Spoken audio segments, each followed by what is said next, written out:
Imagine a man standing in the middle of the desert 1,400 years ago.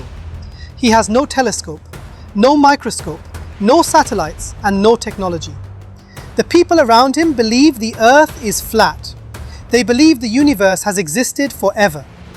Their medical knowledge is based on myths and legends. Now, imagine that this man recites a book, and in that book, he describes the exact formation of the universe. He describes the motion of the planets. He describes the microscopic details of a human embryo, details that we only discovered in the 20th century. How is this possible? Is it a coincidence or is it a sign? Today, we are looking at the undeniable evidence, the moments where modern science finally caught up with the Quran. Let's start with the biggest question of all, the beginning of the universe. For centuries, astronomers believed the universe was static, that it was just sitting there, unchanging. But in the last century, science discovered the Big Bang. The fact that the heavens and the earth were once a single point, a singularity, before exploding outward to create the cosmos. Now, listen to the Quran, Surah Al-Anbiya, revealed over a millennium ago. Have those who disbelieved not considered that the heavens and the earth were a joined entity and we separated them? A joined entity, separated. The Big Bang described in one sentence, centuries before the telescope was even invented. But it doesn't stop there.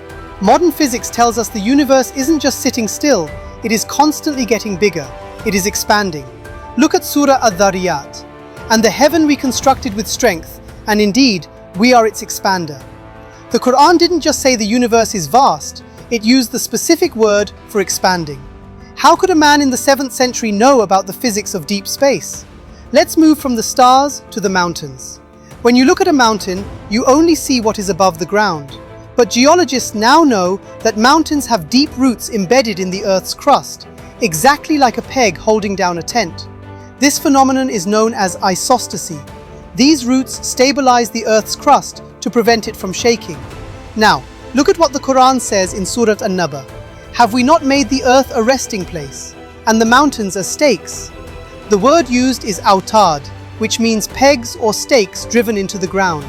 A perfect geological description that we could not see with the naked eye. Finally, let's look inside ourselves. The development of a baby in the womb was a mystery for thousands of years, but the Quran describes the early stage of the embryo as an alaqa.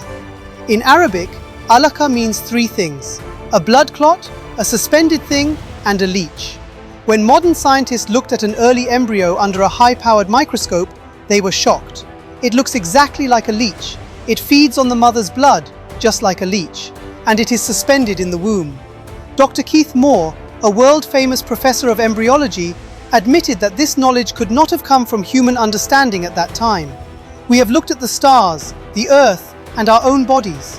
In every field, we find that the Quran aligns with reality. It does not contain the myths of the past. It contains the truths of the future. The question is not how Muhammad, peace be upon him, knew this. The question is, why were these signs sent? They were sent for you, to realize that this universe has a master, that you have a creator, and that this life has a purpose. If this video opened your eyes, share it with someone who needs to see the truth.